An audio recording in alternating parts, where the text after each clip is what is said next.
মানুষ মন থেকে উঠে যায় কখন জানেন? যখন সে মনের কথা না বোঝে এবং দায়িত্ব পালন না করে, এবং কি সে মনের কথা বোঝে না বা কোনো কাজকর্ম এবং কি যে কোনো কিছুতে সে মনের মতো হয় না, তখন সে মন থেকে উঠে যায়। আসসালামু আলাইকুম, আপনারা সবাই কেমন আছেন? আশা করছি যে যেখান থেকে আমার এই ভিডিও দেখেন সবাই অনেক ভালো আছেন। আল্লাহ তাআলার অশেষ রহমতে আলহামদুলিল্লাহ আমিও ভালো আছি। প্রতিদিনের মতো চলে আসলাম আপনাদের মাঝে আরো একটা নিউ ব্লগে। তো আজকের ব্লগটা শুরু করছি ইফতারের পর থেকে। তো প্রতিদিনের মতোই আজকের ব্লগটা আসলে প্রতিদিনের মতো হলেও কিন্তু আমি কিছু কিছু মানে ভিন্ন রকম কথা দিয়ে ভিডিও নিয়ে আসি আপনাদের মাঝে। যেমন ধরেন, যেদিন আমি যেমন কষ্ট আমার মনের মধ্যে থাকে, ওই দিন ওই রকম কষ্টেরই একটা ভিডিও তৈরি করি আপনাদের মাঝে। আর এটাই কিন্তু আমার কাজ। কারণ আমি এই সোশ্যাল মিডিয়াতে আসছি শুধু আমার এই মন হালকা করার জন্য। কিছু কিছু সমাজের মধ্যে মানুষ আছে, দেখবেন কি তাদের সাথে কথা বললে এইখানের পেজ ওইখানে লাগে, এর কথা ওর সাথে বলে, ওর কথা ওর সাথে বলে। আমি চাই না যে আমার কোনো কথা কারোর সাথে বলি এবং কি কারোর সাথে বলে তাদের কোনো পেজ হোক বা কোনো কষ্ট হোক, এগুলো আমি চাই না। আমার নিজের মনের ভিতরে যে কষ্টটুকু আছে, এই কষ্টটুকু আমি নিজে বইতে হয়। আর আমি নিজে একা বইতে বইতে আমার খুব খারাপ লাগা কাজ করে। আজকের এই দিনে জানি না কি জন্য খালি শুধু কান্না আসতেছে, শুধু কান্না আসতেছে। নিজেকে মনে হয় খুব অসহায়। আমি কালকে রাত 12টা বাজে, 1টা বাজে, তারপরও আমার চোখে কোনো ঘুম আসতেছে না। তারপর হচ্ছে অনেকক্ষণ রুমের ভিতরে খালি হাঁটি হাঁটি আর ঘুরি, কান্না করি। আমি জানি না অজানা কি কষ্ট আমার ভিতরে কাজ করে। আমি সেটা আপনাদের মাঝেও উপস্থাপন করতে পারি না এবং কি আমার মনের ভিতরে খালি করে করে খায়। তো আসলে প্রতিদিনের মতো কিন্তু আজকের ব্লগটা না, আজকের ব্লগটা একটু ইমোশনাল। কারণ আজকে আমার একটু ভালো লাগছে না। আর আমার কষ্টের কথা যে আমি কি জন্য আপনাদের সাথে শেয়ার করতে পারি না, আমার ভিতরে আমার কষ্টগুলো এত বেশি, আমি গুছিয়ে বলতে পারি না আপনাদের সাথে যে কিভাবে আপনাদের সাথে আমার এই কষ্টের কথাগুলো শেয়ার করলে আমি নিজে হালকা করতে পারবো, সেটাও আমি জানি না। কিন্তু কালকে রাতের বেলা, মানে রাতের বেলা আমি পুরোটা রাত চেষ্টা করছি ঘুমানোর জন্য, কিন্তু আমি ঘুমাইতে পারছি না।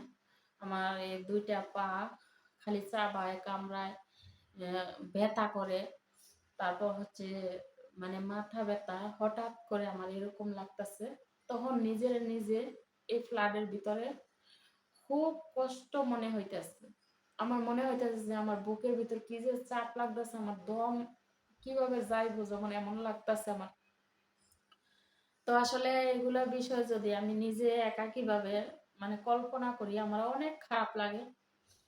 তো সব কথা সব জায়গায় শেয়ার করা যায় না। কিছু মানুষ আছে দেখবেন অতিরিক্ত কষ্টের কথাটা শেয়ার করলে মানে চেষ্টা করে যে কাটা গায়ে লবণ ছিটা দেওয়ার। তো আমি অতিরিক্ত আমার মনের ভিতরের কষ্টগুলা শেয়ার করতে আমি চাই না। আমি আমার ভিতরের কষ্টগুলো আমি আমার নিজের ভিতরেই রাখি, আমি শেয়ার করি না। তারপরেও কি জন্য আমি জানি না যে এত কষ্ট আমার জড়িয়ে ধরে, যে কষ্টগুলো আপনাদের মাঝে আমি উপস্থাপন করতে চেষ্টা করি কিন্তু আমি পারি না। তো যাই হোক, রাতের বেলার কথা যে বলতে চাইছি আমি, রাতের বেলা আমার একটু ঘুম ধরে না। রাতের বেলা আমি খালি ঘুরি রুমের মধ্যে ঘুরি। আর খুব হাহাকার লাগতেছে, এতই খারাপ লাগতেছে আমি নিজে বলে বুঝাইতে পারবো না আপনাদেরকে যে আমার কতটুকু খারাপ লাগছে। তো আসলে আমার মেয়েটা কিন্তু বড়, মেয়েরা তো বিয়ে দিছি। তো আমার আমার রুমের ভিতরে কিন্তু শুধু আমি আর আমার ছেলে তো একেবারে ছোট। সে কিন্তু আমি যদি মইরাও যাই, আমার ছেলেটা কিন্তু বোঝে না, একেবারে ছোট। তো দেখেন আমার ছেলেটা, আমি যখন মানে সন্ধ্যা থেকেই শরীরটা খারাপ লাগে, তো আমি যখন আমার ছেলেরে বলি যে বাবা, মার শরীরটা এমন এমন খারাপ লাগে, মা যদি মরে যায় তাহলে তুমি কি করবা?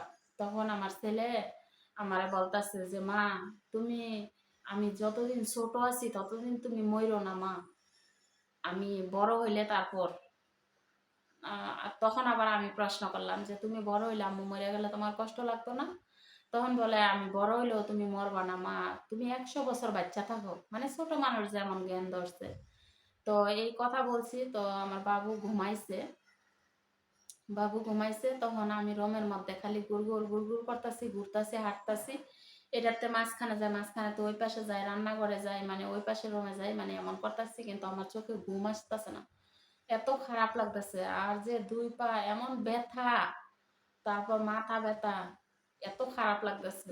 মনে মনে বলতেছি যে আল্লাহ, যদি আজকে আমার ছেলেও ছোট মানুষ আমার রুমে যদি না থাকতো, তাহলে আমার এখন কি উপায় হতো?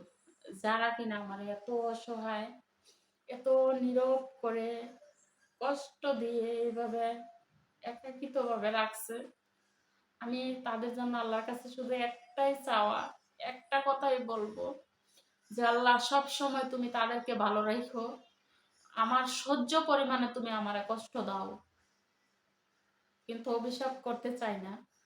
তো এগুলো কথা যখন আমি নিজে নিজে মানে বলি, হাঁটি, আর আরো কিছু কথা আমার মনে পড়ে, ওইগুলো কথা আমি কত এবার শেয়ার করতে আমি চাই না, কারণ ওইগুলা কষ্ট হচ্ছে আমার জীবনের সবচেয়ে বড় কষ্ট, যেগুলো কষ্ট নাকি আমি আপনাদের মাঝে শেয়ার করি না, যেগুলো কষ্ট আমি আপনাদের মাঝে শেয়ার করি না। ধরেন আমার জীবনে যে কষ্টটুকু আমি করি, আমার এই কষ্ট বোঝার মতো কেউ নাই, যে আমি কেমন কষ্টে আছি, নাকি আমি সুখে আছি, কেমন আছি।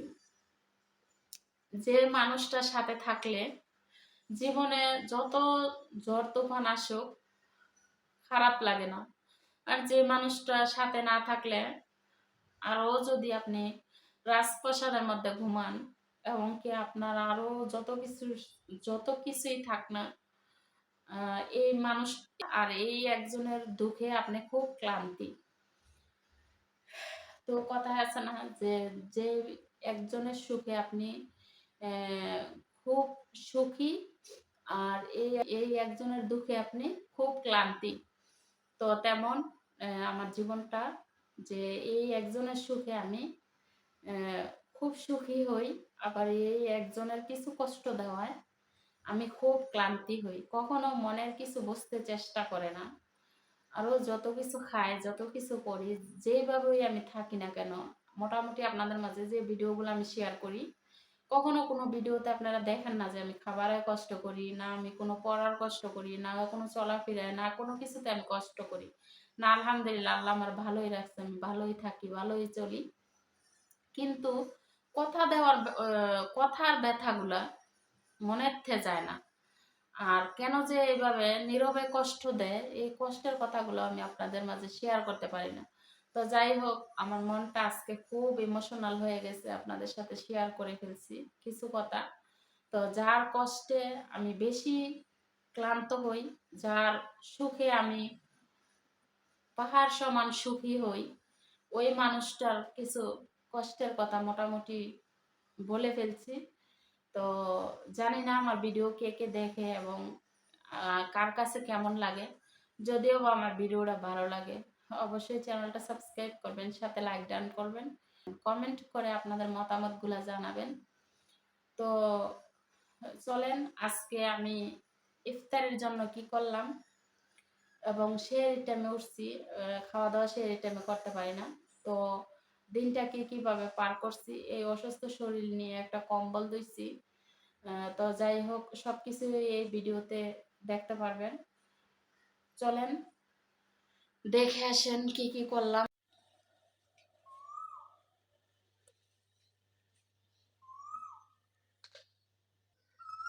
এখন কিন্তু ভোর রাত, হ্যাঁ দেখেন 4:32 বাজে।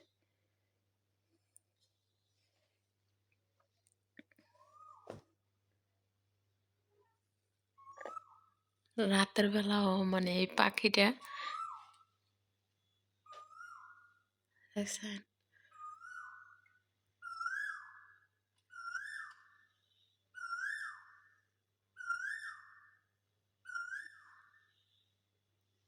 এত রাতের বেলাও পাখি সজাগ।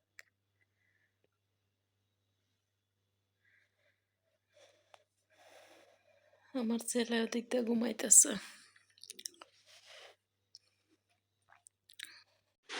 সকালবেলা ঘুম থেকে উঠলে আমি যে কাজ বাজ করে থাকি, এই যে আমার বাবু কিন্তু এখনো ঘুমাইতেছে। তো এই যে ডাইনিং টেবিলের উপর খাবার দাবার খাইয়া সব কিছু রাখছিলাম, এগুলো পরিষ্কার করছি।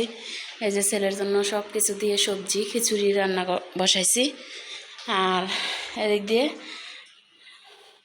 রান্নাঘরটা মোছামাছি করলাম। এই যে আলু পেঁয়াজ এগুলো আলাদা আলাদা করলাম। ওই বড় জাকিটার মধ্যে এটার মধ্যে রাখছি আলু, আর এই যে থালার মধ্যে নিছি পেঁয়াজগুলোর চোষা মোছা ফালাইছি। তো বাউ করে আবার একটা জাকির মধ্যে নিতে হইব। তো থালা বাটি যা কিছু আছে সম্পূর্ণ সব কিছু মাজা ঘষা শেষ করলাম, চুলামুলা ধুইলাম। তো যাই হোক, সকালবেলা ঘুম থেকে ওইটা যেই কাজ বাজগুলো আমার করতে হয় আর কি।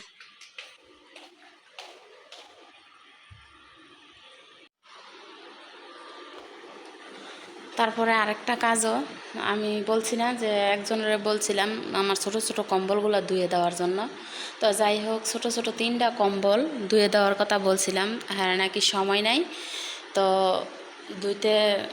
ধুয়ে দিব, একেবারে না করে নাই, মানে পরে আর কি। তো পরে বলতে শীত তো গেছে, আমার তো আর এই কম্বলের এখন দরকার নাই, ফ্যান চলে রুমের মধ্যে। তো যত ঘষাঘষি করবো নিচে রাখবো নামায়া, আমার ছোট বাচ্চা আছে, স্বাভাবিক বাইরে খেলে ধুলাবালু নিয়ে বড়াইব। তো এই জন্য হচ্ছে ওইটা আমি আজকে একটা পাতলা কম্বল ভিজাইছি, ওই কম্বলটা এখন ধুয়ে দিব। এই যে দেখেন, পায়ে দিয়ে খাসতাছি, স্বাভাবিক ছেলের খিচুড়িটা দেখতে গেলাম, এই আর কি।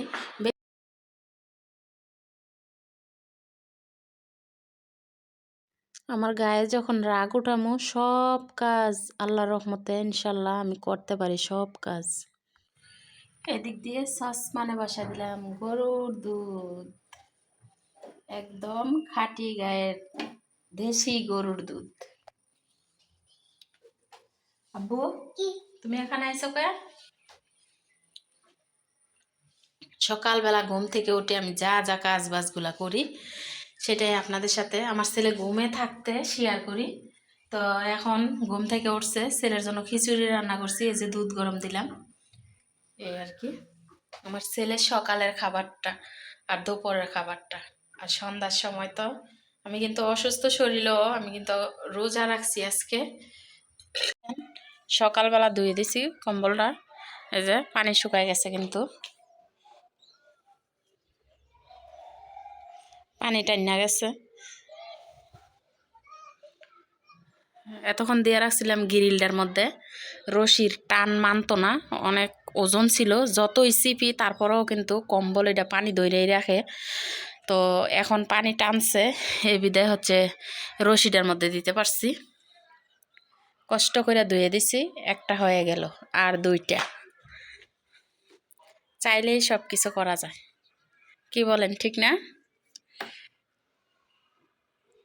প্রতিদিনের মতো নিয়ে নিলাম এখানে গুছিয়ে, আর এসব কলের বসি। আর এই যে সামনে রাখছি একটা গ্যাস্ট্রিকের বড়ি, সার্জেল গ্যাস্ট্রিকের বড়ির পাতা। এখানে দিয়ে দিলাম আলু সিদ্ধ। তারপর এদিকে কি, এই যে বেগুনি বানানোর জন্য বেগুন কাটটা এখানে নিছি, বোট বাগার দেওয়ার জন্য একটা পেঁয়াজ কুচি করে নিছি, এই যে বেসন গুলাই নিছি, এই যে মরিচ ভাজা হয়ে গেছে।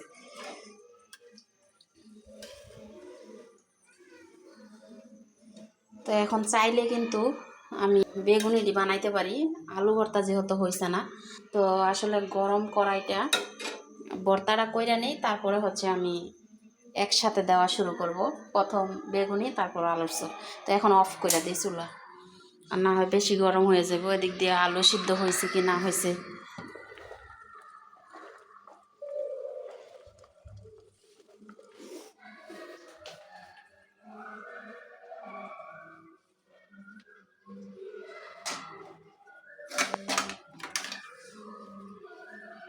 আজকে একটার মধ্যেই বানাবো, 2টার মধ্যে বানাইলে আমার ছেলে একবার খায় একবার খায় না। তো এই যে পানিটা একটু ছাঁকা দিয়ে দিলাম, তো আলুর গায়ের পানিটা শুকনো শুকনো করতেছি।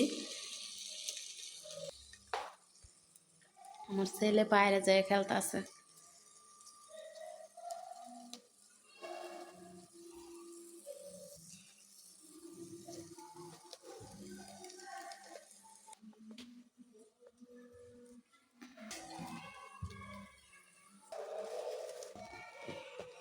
এই যে আলু চিল্লা নিলাম, আর এখানে 2-3 পিস রাখছি বোটের জন্য। আলুটি প্রচুর গরম, মাত্র নামাইলাম, হাত দিয়ে সম্ভব হইতেছে না।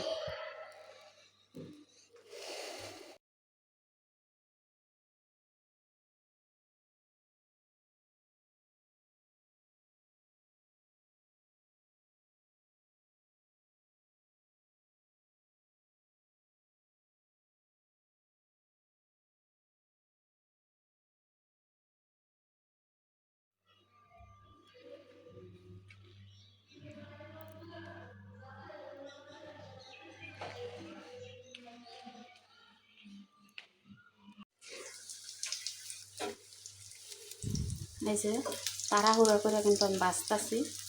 আলুর চপ মানে পাশাপাশি আবার বেগুন চপও দিয়ে দিছি, তো এগুলো হয়ে গেছে। এটা যেভাবে করছিলা না, এরকম ওইটাও বানাই দাও। বিসমিল্লাহ, নাও খেজুর নাও দাও। মানে এরকম করে যে বানাই দিছিলা, ওটা ওরকম করে বানাই। ওইটা তো আলুর চপ বানাইছে এভাবে। আলুর চপটা যেভাবে বানাইছিলাম প্রথমে এটা দিয়া ওইভাবে বানাই দাও। নাও একটা খেজুর খাও, একটা খাও, দেমো তো। দেখেন তো আমার ছেলে কত বোকা, মানে এগুলা দিয়ে আলুর চপ বানাইছি না, আলুর ভর্তা একটু রাখতে বলছে, আমি একটু ভর্তা রাখছি। আর এখানে কিন্তু বেগুনি আলুর চপ বানানো হয়েছে।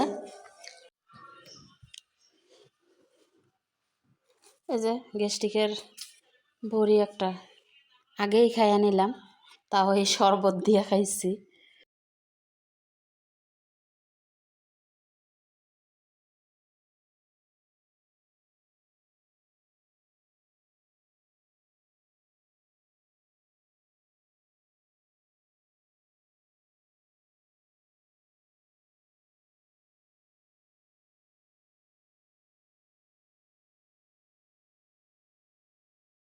তো আজকের ভিডিও এখানেই শেষ করছি। সবাই ভালো থাকবেন, সুস্থ থাকবেন। আল্লাহ হাফেজ।